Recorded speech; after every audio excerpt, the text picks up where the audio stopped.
की बहुत बहुत हार्दिक शुभकामनाएं। और हम लोग अपने लर्निंग प्रोसेस को इसी तरीके से आगे जारी रखते हुए आज के सेशन में पाइवट पर बात करने वाले हैं। पाइवट के बेसिक्स तो हम लोगों ने क्लियर कर लिए कि पाइवट्स कैसे काम कर रहे हैं, बनते कैसे हैं, वो सारी चीज़ें हम लोगों ने क्लियर कर ली। एक मैंने डेडिकेटेड सेशन किया हुआ है पूरा। अभी तक जिन लोगों ने नहीं देखा है, इस सेशन को कंप्लीट देखने के बाद नीचे डिस्क्रिप्शन में टेलीग्राम का लिंक है, वहाँ से आप हमारी कम्युनिटी को ज्वाइन भी कर लेंगे और पाइवट का वो सेशन भी देख लेंगे। आज हम लोग पाइवट के कुछ और इम्प्लीमेंट जानेंगे, जैसे कि आप 5, 10 या 15 मिनट के टाइम फ्रेम पर तो पाइवट को ट्रेड कर ले रहे हैं, आवरली टाइम फ्रेम पर पाइवट को ट्रेड कर लेंगे, लेकिन छोटे टाइम फ्रेम पर ट्रेड करने में, जैसे कि 2 मिनट के टाइम फ्रेम को ट्रेड करना हो या 30 सेकेंड्स के टाइम फ्रेम को ट्रेड करना हो, सबसे पहले मैं आपको बता दूं 2 मिनट और 30 सेकेंड्स के ऑप्शंस आपको चार्ट में, ट्रेडिंग व्यू के चार्ट में सिर्फ एक जगह मिलेंगे। नीचे डिस्क्रिप्शन में धन के डीमेट का लिंक है, जिसको मैं यहाँ पर उपयोग भी कर रहा हूँ। आप लोग भी अपने डीमेट को यहाँ पर ओपन कर सकते हैं नीचे उस दिए गए लिंक से, जहाँ पर आपको 2 मिनट और 30 सेकेंड के विकल्प निःशुल्क फ्री ऑफ कॉस्ट उपलब्ध होंगे।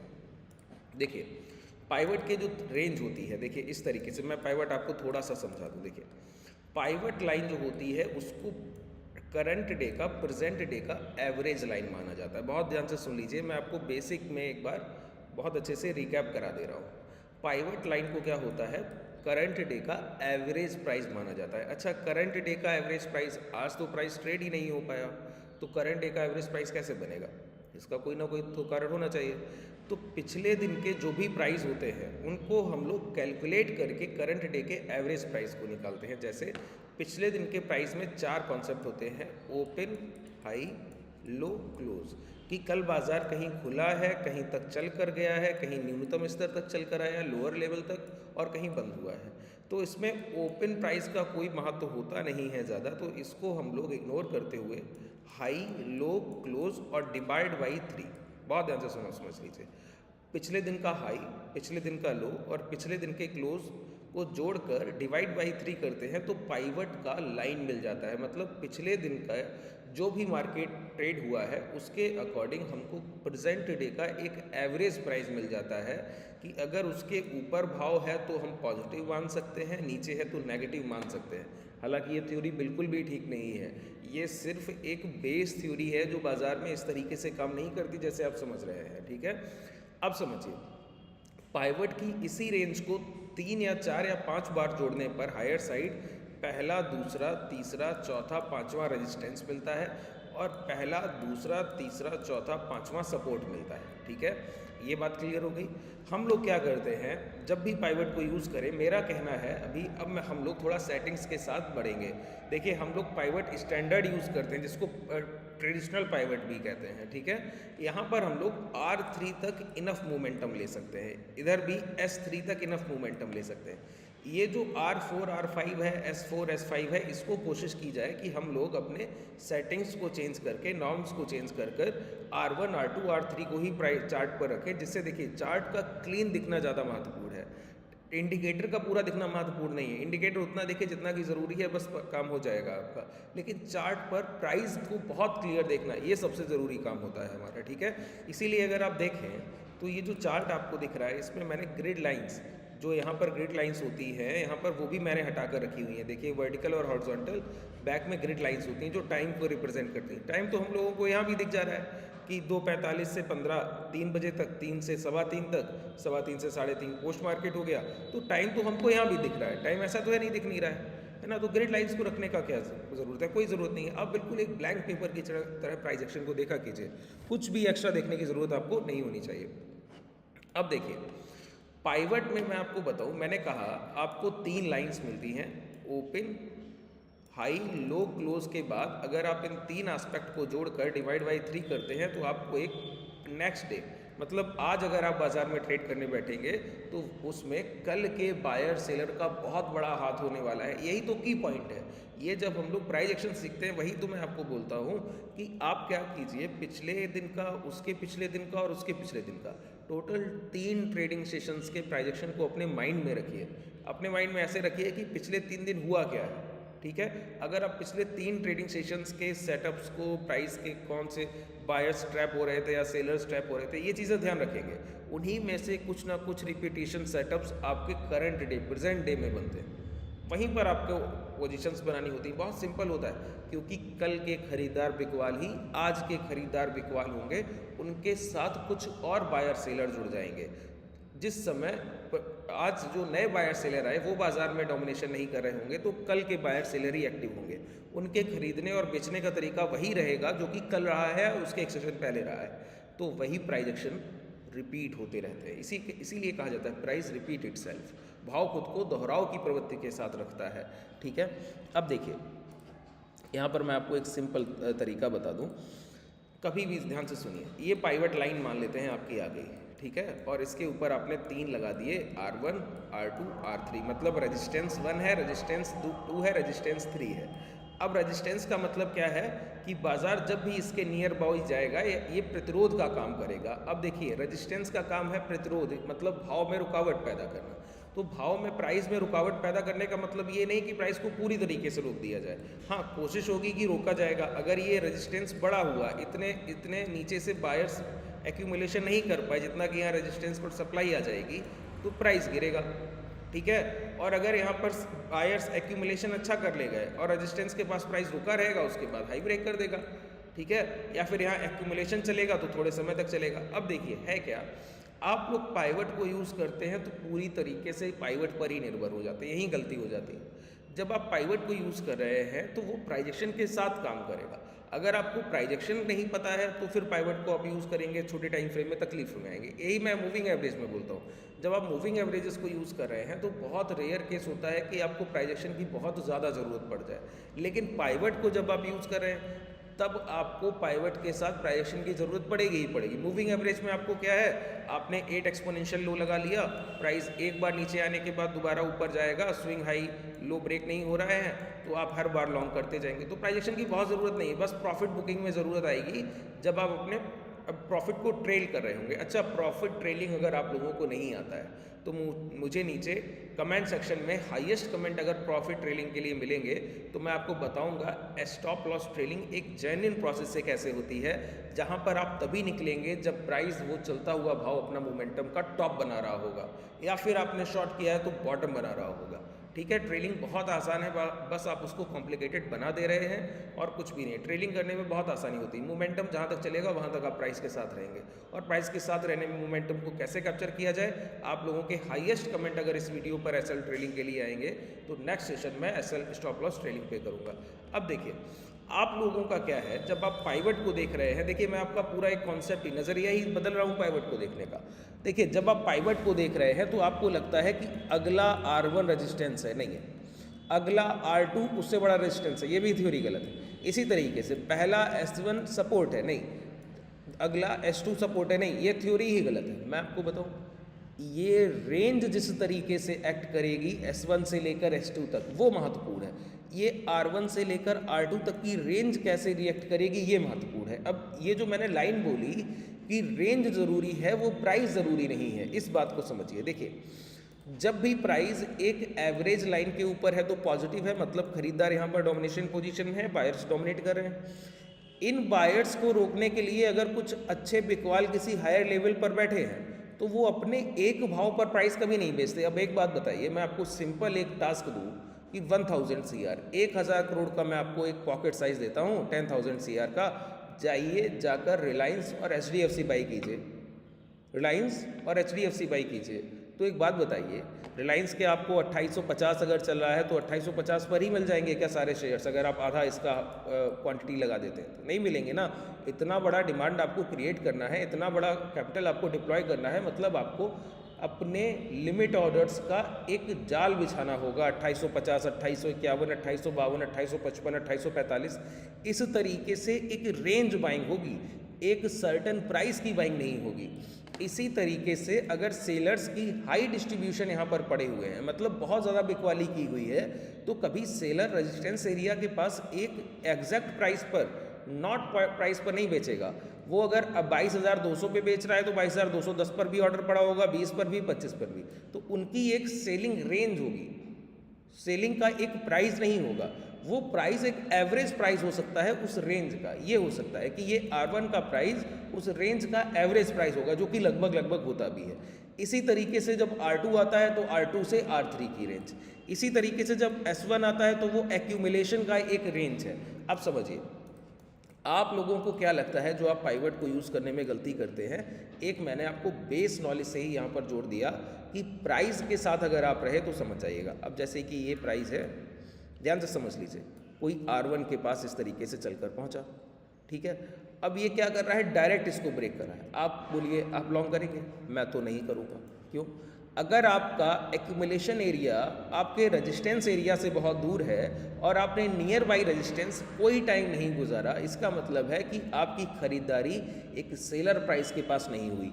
वो तो लोअर लेवल पर बाइंग का इम्पैक्ट है जो प्राइस को हाई ब्रेक करा दे रहा है। तो मुझे क्या चाहिए, आप रीटेस्ट करें, यहाँ पर रुकें और रुकने के समय अगर आपने अपने लास्ट स्विंग लो सेव कर लिए, उसके बाद अगर हाई ब्रेक किया तब मैं यहाँ पर इंटरेस्टेड हूँ, ठीक है। अगर आप यहाँ पर कंसोलिडेशन किए लास्ट स्विंग लो को ब्रेक करने से पहले, तो ये प्राइजेक्शन का रूल हुआ कि नहीं हुआ, ये प्राइजेक्शन से जुड़ी चीज़ें हुई कि नहीं हुई। तो आप सोचे कि पाइवट को आप डायरेक्टली बिना प्राइजेक्शन को जाने यूज़ कर लेंगे, ऐसा संभव नहीं है। आपको प्राइजेक्शन पर आपकी पकड़ होनी ही चाहिए, ये तो तय है पहले से, ठीक है।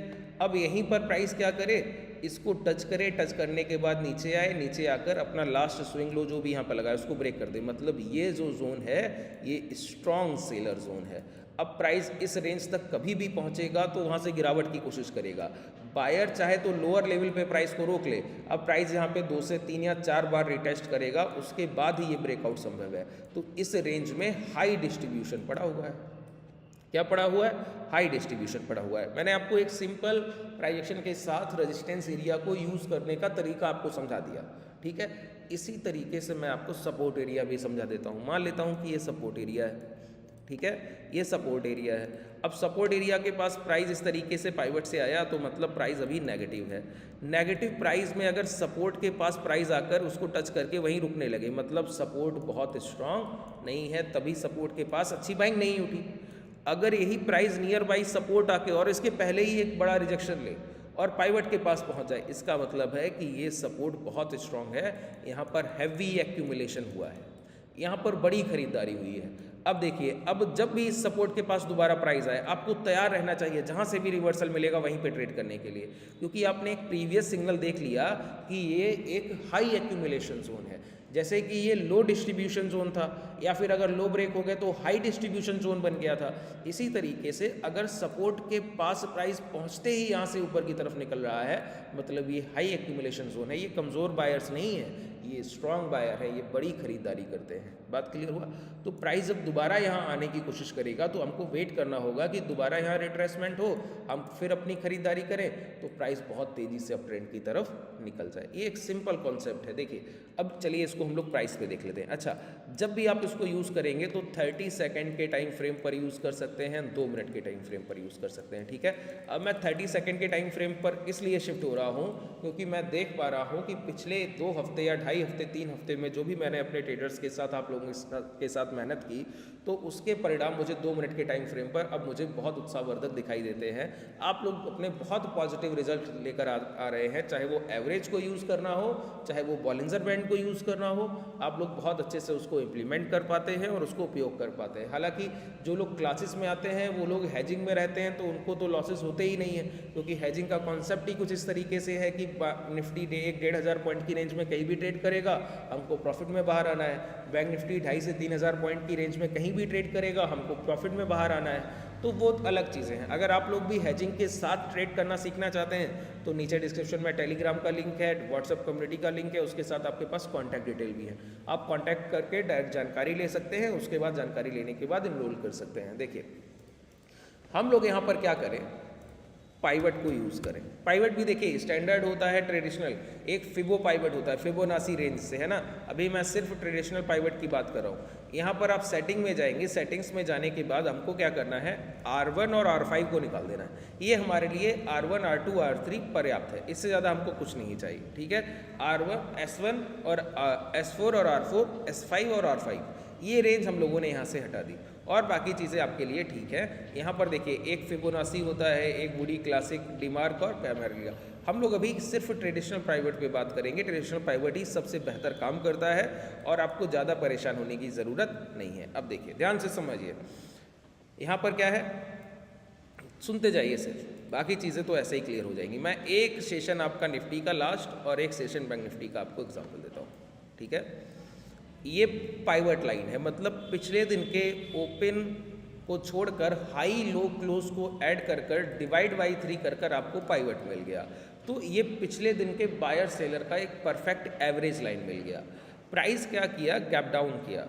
गैप डाउन करने पर पता चला कि पहली कैंडल S1 के पास से बहुत पावरफुल बाइंग उठाने की कोशिश किया, लेकिन सस्टेन नहीं किया, प्राइस तेजी से नीचे गया। S2 के पास से आपको दोबारा एक हायर रिजेक्शन दिखा। इसका मतलब है कि S1 के पास, मैंने क्या कहा, एक रेंज आपके लिए S1 टू S2, ये पूरा एक रेंज है, एक दायरा। इसके अंदर प्राइस कैसे काम कर रहा है वो आपको समझना होगा, ध्यान से देख लीजिए। यहाँ पे प्राइस ने क्या किया, एक परफेक्ट बाइंग बहुत तेजी से उठाने की कोशिश किया, मतलब S1 के अंदर, यहाँ पर तो शॉर्ट सेलिंग हो रही थी, S1 से पाइवट के बीच में तो प्राइस इतना स्ट्रांग नहीं दिखा, लेकिन यहाँ पर S1 से S2 के बीच में प्राइस ने पहले बहुत स्ट्रांग साइन दिया, दोबारा आप अंदर लेकर आए इम्पैक्ट ऑफ सेलिंग से, प्राइस ने दोबारा स्ट्रांग साइन दिया। अब हमको तैयार रहना चाहिए कि S1 और S2 के बीच में कोई भी बाइंग की अपॉर्चुनिटी अगर बनती है तो हम खरीदेंगे। किस लिए, क्योंकि ये एक अच्छा बाइंग प्राइस जोन है, यहाँ पर खरीदारी अच्छी दिखती है, क्योंकि बायर के रिजेक्शन दिखा रहे हैं, सेलर गिराने की कोशिश करता है, बायर इतनी तेजी से प्राइस को अप ट्रेंड की तरफ ले जाता है। तो इससे पता लगा कि ये एक अच्छा बाइंग रेंज है। दोबारा से प्राइस को पुल बैक किया गया, यहाँ पर देखिए दोबारा सेटअप बना, यहीं से लॉन्ग करने की शुरुआत कर देनी है। जब ये कंसोलिडेशन के बाद प्राइस ने ये कैंडल हाई से निकाले, अब लॉन्ग करने की शुरुआत कर दी, क्यों, हमको पता लग गया ना कि S1 और S2 सबसे बड़ा एक बाइंग रेंज है। तो प्राइजेक्शन के थ्रू आप यहाँ पर चाहे पॉजिटिव कंसोलिडेशन से बाई करें, चाहे हाई ब्रेक करने पर बाई करें, जैसे मर्जी चाहे बाई करें, प्राइजेक्शन के किसी भी सेटअप से आप बाइंग कर सकते हैं। आपको पता लग गया कि ये बाइंग जोन है, तो हमको खरीदारी के अवसर अच्छे मिलेंगे, ठीक है। अब देखिए प्राइस यहाँ पर पाइवट के पास पहुँचा, पाइवट के पास से प्राइस ने रिजेक्शन लिया, स्विंग लो ब्रेक नहीं कर रहा है, फिर यहाँ से रिजेक्शन ले रहा है, स्विंग लो ब्रेक नहीं कर रहा है, मतलब पाइवट के पास एक नेगेटिव जो प्रोसेस होता है बिक वालों का वो नहीं है। बायर ही यहाँ दोबारा डोमिनेशन पोजीशन में है, जैसे ही पाइवट निकला फिर लॉन्ग कीजिए और फिर एक टारगेट लीजिए। सिंपल, मैंने आपके लिए चीज़ों को इतना आसान कर दिया है कि आपको इसको इम्प्लीमेंट करने में कोई तकलीफ दुविधा आने वाली ही नहीं, ठीक है। अब देखिए पाइवट और R1 के बीच में प्राइस बहुत देर तक कंसोलिडेशन करता रहा, क्योंकि लोअर लेवल पे तो बायर्स बहुत स्ट्रांग थे, तो आप नीचे आ नहीं सकते, तो आप पाइवट के ऊपर पॉजिटिव बाइंग हो गई, इतना खरीदारी कर दिया, नेगेटिव से प्राइस को पॉजिटिव कर दिया। अब पॉजिटिव करने के बाद एक्यूमुलेशन काल्म करने लगे। काल्म एक्यूमुलेशन का मतलब है धीरे धीरे खरीदारी, जितनी सप्लाई है उतना हम खरीद रहे हैं, तो प्राइस अपने लास्ट स्विंग लो ब्रेक करने से हर बार बच रहा है, ठीक है। लास्ट स्विंग लो ब्रेक करने से बचते बचते प्राइस क्या करने लगा, लो शिफ्टिंग, देखिए लो शिफ्टिंग होने लगी। इस लो शिफ्टिंग में आपको पता चला कि प्राइस ने अपने हाई भी ब्रेक कर दिए, तो अब पाइवट से R1 के बीच में भी इतना समय जो गुजरा, इससे ये समझ आया कि ये फिर से एक एक्यूमुलेशन जोन बन गया, क्योंकि खरीदारी हुई और खरीदारी का साइन क्या है, प्राइस अपने लो को शिफ्ट करते हुए आगे बढ़ रहा है। और यहाँ पर रेजिस्टेंस एरिया के पास कोई बड़ा प्रतिरोध नहीं दिखा, जैसा कि सपोर्ट एरिया के पास। देखिए बड़ा रिजेक्शन यही होता है, प्राइस पहुँचे आपके पास, आप वहाँ से रिजेक्ट कीजिए तेजी से। यहाँ पर प्राइस पहुँच रहा है, आप फास्ट रिजेक्ट ही नहीं कर पा रहे हैं, प्राइस यहाँ पहुँच रहा है, आप तेजी से उसको गिरा ही नहीं पा रहे हैं, इसका मतलब है ये हाई एक्यूमुलेशन हो गया। अब बायर आपको ब्रेक कर देंगे, बायर ने ब्रेक किया, अब हमारा मन फिर से एक बार बायर्स की तरफ झुक गया कि अब हमको फिर खरीदारी की अपॉर्चुनिटी मिलेगी। अब बाइंग की अपॉर्चुनिटी क्या होता है बताइए, नियर बाई स्विंग लो खरीदने का मौका मिले, कोई पॉजिटिव कंसोलिडेशन हो जाए, कोई ट्रैपिंग आपको देखने को मिल जाए, उन सारी जगह आप बाइंग करेंगे, या फिर आप एक ट्रेंड लाइन ड्रॉ करके इस तरीके से भी बाइंग कर सकते हैं। वो खरीदने का तरीका है, आप जैसे चाहें उस तरीके से अपनी बाइंग प्रोसेस को ले जा सकते हैं। तो प्राइस देखिए जैसे ही इस रेंज से निकला फिर से एक बार चल कर गया, दोबारा इसको रिटेस्ट किया, आप ऐसे लगाएंगे तो आपको पता लगेगा, रिटेस्ट करने पर फिर यहाँ से मोमेंटम दिया, फिर मोमेंटम दिया। अब देखिए यहाँ पर जब आप पहुँचे सेलर के पास, तो अब वो सेलर R2 के पास के सेलर्स रिजेक्शन तेज कर रहे हैं। पहला रिजेक्शन उन्होंने किया, दूसरी बार आप तेजी से इम्पैक्ट ऑफ बाइंग में ऊपर तो निकल गए, उन्होंने दूसरा रिजेक्शन फिर फास्ट किया। अब समझ आ रहा है ना कि यहाँ पर सेलर भी स्ट्रांग है। अब इस रेंज के पास सेलर स्ट्रांग है और इस रेंज में बायर स्ट्रांग है, तो प्राइस का मैक्स टू मैक्स मोमेंटम यहाँ से यहाँ तक और दोबारा यहाँ से यहाँ तक इतना ही हो सकता है, जब तक ये रेंज अब नहीं निकलेगी। तो ऐसे आपको एक क्लियर डायरेक्शन मिलता है कि अब आप क्या कीजिए। अब यहाँ पर सेलर स्ट्रांग थे, प्राइस ने क्या किया, यहाँ पर देखिए एक राउंडिंग बॉटम फॉर्मेशन बनाया और ब्रेक करके यहाँ पे गिर गया। आप यहाँ पर फिर अपॉर्चुनिटी ले सकते थे। तो इस तरीके से जब आप प्राइस को रीड करना सीखेंगे एक इतना सिंप्लिसिटी के साथ, जहाँ पर आपको बिल्कुल क्लियर पता हो जाए कि मैंने क्या बोला, रेंज काम कर रही है। यहाँ पर R2 से R3 एक स्ट्रॉन्ग सेलर जोन है। अब ये आपको कल बाजार खुलेगा तो आपको पता लगेगा कि ये 22,151 से 221, जब ये रेंज मार्केट निकालेगा तभी कोई अच्छा अप ट्रेंड आएगा। 121 अगर ना भी माने तो ये 22,180 का जो रेंज है, 22,200 के राउंड फिगर, ये एक अच्छा सेलर जोन है। जब ये ब्रेक होगा तब दोबारा मोमेंटम मिलेगा और कल के पाइवट्स अलग होंगे, ठीक है, पाइवट अलग होंगे। उसके बावजूद आपके लिए ये इसी के आसपास अगर आप गौर करेंगे आपको पहला R1 देखने को मिलेगा और R1 एक स्ट्रॉन्ग सेलर जोन होगा कल के लिए। इसी तरीके से यहाँ पर आपको पहला S1 देखने को मिलेगा इस रेंज के पास, जहाँ पर ये हायर हमारा सबसे ज़्यादा एक्यूमुलेशन पार्ट ये चला है ना, यहाँ पर हमारा S1 देखने को मिलेगा और पाइवट नियर बाई इस रेंज दोनों के बीच में होगा। और कल जाकर जब प्राइस ओपन हो तो आप इस चीज़ को गौर कीजिएगा कि इसी तरीके को आपको S1 नियर बाई 22,000 के प्राइस के आसपास, 22,100 के आसपास आपको पाइवट की रेंज मिल जाएगी और 22,150 या 22,170-80 के पास R1 आपको पहला मिल जाएगा। इस तरीके से ये पूरा पाइवट का रेंज मिलता है। देखिए जब आप नॉर्मल चीज़ों को ट्रेड करते हैं तो आपको अंदाज़ा लग जाता है कि अगले दिन क्या होने वाला है, ठीक है। अब कल जैसे सपोर्ट रेजिस्टेंस काम करें उस तरीके से अपने ट्रेड्स को प्लान करेंगे। चलिए, इस सेशन में मैंने आपको बहुत ज़रूरी जानकारियाँ दी हैं, इनको कहीं नोट डाउन करके रखिएगा। और पिछला सेशन जिन लोगों ने पाइवट का नहीं देखा है तो नीचे डिस्क्रिप्शन में टेलीग्राम का लिंक है, वहाँ पे मैंने वीडियो पिन करा दूंगा अभी बोलकर, तो आप जाकर उसको देख लीजिएगा। चलिए, धन्यवाद।